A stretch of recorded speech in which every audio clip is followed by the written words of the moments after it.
క్రమశిక్షణ. శివపురం గ్రామంలో శంకరయ్య అనే తిండిపోతు ఉండేవాడు. ఏ పని చేయకుండా ఖాళీగా కూర్చొని తింటూ ఉండేవాడు. రోడ్ రోలర్ లాగా ఉన్న శంకరయ్యకు పిల్లనివ్వటానికి ఎవ్వరూ ముందుకు రాలేదు. వాడి తండ్రి రామనాథం వాడికి ఈ జన్మలో పెళ్లి కాదని దిగులు పడేవాడు. ఓ రోజు రామనాథం పట్నం వెళ్ళినప్పుడు తన మిత్రుడైన జగన్నాథానికి తన కొడుకు విషయం చెప్పాడు. విషయం విన్న జగన్నాథం వాణ్ణి తన వద్దకు పంపమని చెప్పాడు. మర్నాడు శంకరయ్యని జగన్నాథం వద్దకు పంపాడు రామనాథం. వ్యాపారస్తుడైన జగన్నాథం తనకు బాకీలున్న వారందరి అడ్రస్సులు ఇచ్చి, ఈ బాకీలు వసూలు చెయ్యి, ఇందులో కష్టమేముంది, బాకీలు వసూలు అయ్యే వరకు తిరగడమే కదా అన్నాడు. శంకరయ్య తన భారీ కాయాన్ని ఈడ్చుకుంటూ డబ్బులు వసూలు చేయడానికి అడ్రస్సులు తీసుకుని బయలుదేరాడు. జగన్నాథం పెట్టింది తినడం, ఉదయం నుండి సాయంత్రం వరకు తిరగటం శంకరయ్యకు దినచర్య అయిపోయింది.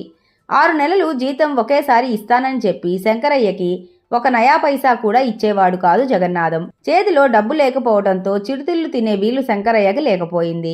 ఓ 6 నెలలు గడిచేసరికి జగన్నాథం పెట్టిన భోజనం క్రమశిక్షణతో ప్రొద్దున్నుంచి రాత్రి వరకు తిరుగుతూ ఉండటంతో సన్నగా తయారయ్యాడు శంకరం.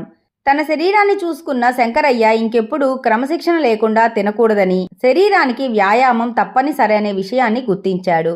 శంకరయ్యలో వచ్చిన మార్పును చూసి రామనాథం చాలా సంతోషించాడు.